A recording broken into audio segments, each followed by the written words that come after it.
दोस्तों 1200 दिनों में बनाए जाने वाला टाइटैनिक सिर्फ 2 ही घंटों में क्यों डूब गया। 10 अप्रैल 1912 ये वो दिन था जब दुनिया का सबसे बड़ा और महंगा समुद्री जहाज टाइटैनिक अपने पहले सफर को प्रस्थान के लिए बिल्कुल तैयार था। उस दिन अटलांटिक ओशियन बहुत ही शांत था और समुद्री तूफान आने का दूर दूर तक कोई चांस नहीं था। जहाज में 1500 से ज्यादा पैसेंजर थे और लाखों लोग बंदरगाह पर टाइटैनिक के पहले सफर के आगाज को देखने के लिए खड़े थे। ना ही पैसेंजर्स को, ना ही अलविदा करने वाले लाखों लोगों को और ना ही टाइटैनिक के मालिक को यह बात पता थी कि जो जहाज कुछ ही देर में प्रस्थान करने वाला है उसको बनाते वक्त 6 ऐसी गलतियां हुई जो इस जहाज को दर्दनाक हादसे का शिकार बनाने वाली है। तो दोस्तों बैरर 07 पर आप सभी का हार्दिक अभिनंदन है। और वीडियो शुरू करने से पहले अगर आपने हमारे प्यारे से चैनल को सब्सक्राइब नहीं किया तो सब्सक्राइब कर लीजिए ताकि हमारे वीडियोस की नोटिफिकेशन आप तक पहुंचे। तो शुरू करते हैं वीडियो, चलिए। तो दोस्तों आज आप जानने वाले हो अपने दौर के सबसे महंगे, सबसे लग्जरियस और सबसे ताकतवर जहाज टाइटैनिक की 6 ऐसी गलतियां जो अगर ना की जाती तो शायद टाइटैनिक आज क्रैश होने की वजह से नहीं बल्कि दुनिया में अपनी कामयाबी की वजह से फेमस होता। आखिर ऐसी कौन सी 6 गलतियां थी जो 40 साल एक्सपीरियंस रखने वाले टाइटैनिक के कैप्टन एबर्ट स्मिथ को भी नजर नहीं आई। कैप्टन के 40 साल एक्सपीरियंस को तो छोड़े आप, ये गलतियां टाइटैनिक ऑपरेट करने वाली कंपनी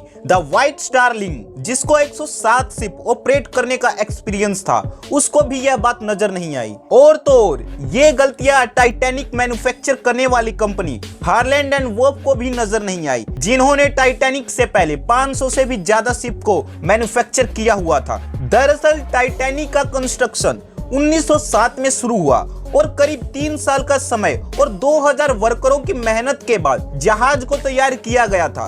अब जहाज पूरी तरह से तैयार हो चुका था लेकिन इसको टेस्ट करने का फेज अभी बाकी था। टाइटैनिक बनाने वालों का उस पर भरोसा तब बढ़ गया जब टाइटैनिक ने अपना पहला टेस्ट रन पास कर लिया। टेस्ट पास करते ही पूरी दुनिया के अखबारों में इसकी मार्केटिंग की गई और हेडलाइन बनाई गई, अनसिंकेबल टाइटैनिक यानी कभी ना डूबने वाला जहाज। दरअसल जहाज का सफर इंग्लैंड के शहर साउथहैम्पटन से शुरू होने वाला था जिसकी तारीख 10 अप्रैल 1912 को रखी गई और इसकी मंजिल अमेरिका का शहर न्यूयॉर्क था। टाइटैनिक के इकोनॉमिकल क्लास में सफर करने की कीमत $30 जबकि फर्स्ट क्लास में सफर करने की कीमत $150 तक रखी गई जो आज के दिनों में 3,40,000 रुपए के बराबर है। ऐसी मार्केटिंग के नतीजे से अचानक सारी टिकटें बुक हो गई और आखिरकार वो दिन आ ही गया जब टाइटैनिक अपने सफर का आगाज करने वाली थी। लेकिन आगाज के पीछे इसमें कुछ गलतियां भी हुई जिसमें पहली गलती है दोपहर को ठीक 12 बजे टाइटैनिक ने अपने सफर का आगाज कर दिया और साथ ही टाइटैनिक की गलतियां सामने आना शुरू हो गई। कैप्टन स्मिथ को मालिकों की तरफ से डेडलाइन मिल चुकी थी कि किसी भी कीमत पर 17 अप्रैल यानी सिर्फ 7 ही दिनों में न्यूयॉर्क पहुंचना है, जिसकी वजह से कैप्टन ने जहाज की रफ्तार शुरू से ही बहुत तेज रखी थी और यही टाइटैनिक की सबसे पहली गलती थी। कैप्टन स्मिथ को मालिकों की दी गई इंस्ट्रक्शंस और प्रेशर की वजह से न्यूयॉर्क जल्द से जल्द पहुंचना था क्योंकि ये टाइटैनिक का पहला सफर था और अगर वो न्यूयॉर्क टाइम से ना पहुंचते तो टाइटैनिक के रेपुटेशन को काफी नुकसान होता। दुनिया की कोई भी गाड़ी हो, मशीन या फिर जहाज, उनके कई ऑपरेटिंग प्रोसीजर होते हैं जिनमें स्पीड लिमिट भी इन प्रोसीजर का एक पार्ट होता है और वो पार्ट टाइटैनिक के सफर में शुरू से ही वायलेट किया गया था। थोड़ी ही देर में जहाज साउथहैम्पटन के पोर्ट को छोड़कर इतना दूर जा चुका था कि अब दूर दूर तक नीले समुद्र के अलावा कुछ भी नजर नहीं आ रहा था। मिस्टेक नंबर 2, अब टाइटैनिक को चलाते हुए 3 दिन निकल चुके थे और फ्रांस और आइलैंड में थोड़ी देर के स्टॉप के अलावा टाइटैनिक फिर 72 घंटों से नॉन स्टॉप न्यूयॉर्क की तरफ बढ़ता जा रहा था। ये 14 अप्रैल 1912 की शाम थी। समुद्र पर हर तरफ खामोशी और धुंध छाई हुई थी जिसकी वजह से विजिबिलिटी भी कम हो चुकी थी और उसी रात एक और जहाज जो टाइटैनिक से कुछ ही घंटों आगे था उसके कैप्टन ने वायरलेस पर टाइटैनिक को समुद्र पर तैरती हुई चट्टानें या यूं कहें आइसबर्ग के बारे में वार्निंग दी थी। एक्सपर्ट का मानना है कि ये वार्निंग कम से कम 6 बार दी गई थी लेकिन वायरलेस ऑपरेटर की कमी की वजह से इन बेहद इंपॉर्टेंट वार्निंग को नजरअंदाज किया गया। शायद ये उनके लिए नॉर्मल बात थी लेकिन यही थी टाइटैनिक की दूसरी सबसे बड़ी गलती क्योंकि टाइटैनिक अपने दशक का पहला लग्जरियस जहाज था और उसमें कई वीआईपीज भी मौजूद थे। इसी वजह से ज्यादातर टाइटैनिक के स्टाफ फर्स्ट क्लास पैसेंजर की खातिरदारी में लगे हुए थे। अगर इन सभी वार्निंग्स को सीरियस लिया जाता तो शायद आगे का पूरा सीन चेंज हो सकता था। मिस्टेक नंबर 3, जहाज की स्पीड भी ज्यादा थी और उनसे एक बहुत इंपॉर्टेंट वार्निंग मिस भी हो चुकी थी। टाइटैनिक अब बेहद तेजी से बेखौफ अंदाज से आइसबर्ग की तरफ बढ़ता चला जा रहा था, लेकिन अभी भी टाइटैनिक को हादसे से बचाया जा सकता था क्योंकि जहाज के पहरेदार अलर्ट थे, जो कि किसी भी आइसबर्ग की सूचना दूर से ही देखने पर कैप्टन को देने के लिए रेडी थे। लेकिन दूर से देखने के लिए उनके पास एक चीज मौजूद नहीं थी, वो था दूरबीन। जी हाँ, पहरेदार तो अलर्ट थे, लेकिन वो आइसबर्ग को दूरबीन ना होने की वजह से दूर से नहीं देख सके और यही थी टाइटैनिक की तीसरी बड़ी गलती। आइसबर्ग की खबर कैप्टन स्मिथ को उस वक्त हुई जब जहाज के पहरेदारों ने खबर दी कि जहाज के बिल्कुल सामने एक फुटबॉल फील्ड के साइज जितना आइसबर्ग है, लेकिन बहुत देर हो चुका था क्योंकि आइसबर्ग बहुत करीब आ चुका था। मिस्टेक नंबर 4, क्योंकि अटलांटिक ओशियन में अक्सर शिप्स को ऐसे आइसबर्ग का सामना करना पड़ता है जिसको बड़े बड़े पहरी जहाज आराम से हैंडल कर लेते हैं। शायद कैप्टन स्मिथ ने भी यही सोचा था।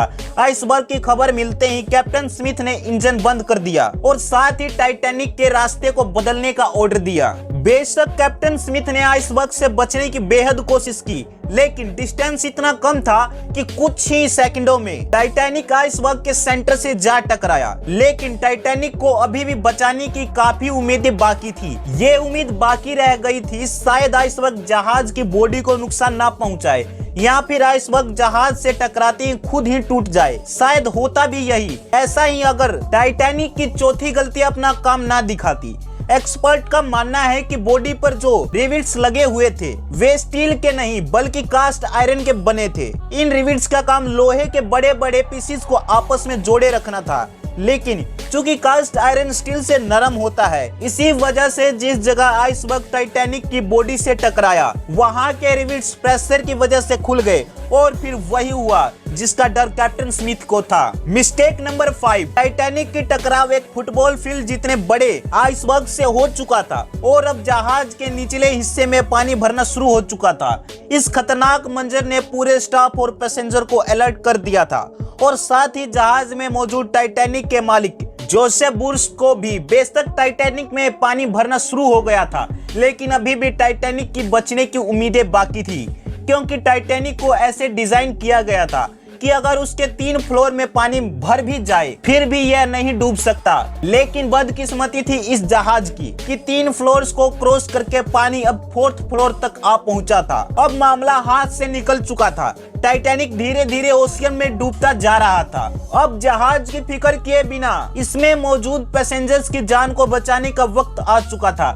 कैप्टन स्मिथ ने रेडियो पर इमरजेंसी अलर्ट जारी कर दिया। जब तक कोई मदद के लिए आता तब तक पैसेंजर्स को लाइफ बोट में शिफ्ट करने का प्लान किया गया, लेकिन इस मौके पर 5वीं गलती ने अपना काम शुरू कर दिया। जी हाँ, जहाज में टोटल 32 लाइफ बोट की कैपेसिटी थी, लेकिन अफरा तफरी में सिर्फ 20 बोटों को ही रखा गया था। पैसेंजर थे 1500 और बोट थी सिर्फ 20। मिस्टेक नंबर 6, हर तरफ अफरा तफरी का माहौल था और हर व्यक्ति उन 20 बोटों में बैठना चाहता था। 12:45 पर पहली इमरजेंसी बोट समुद्र में उतारी गई, लेकिन यहाँ हुई एक और छठी गलती।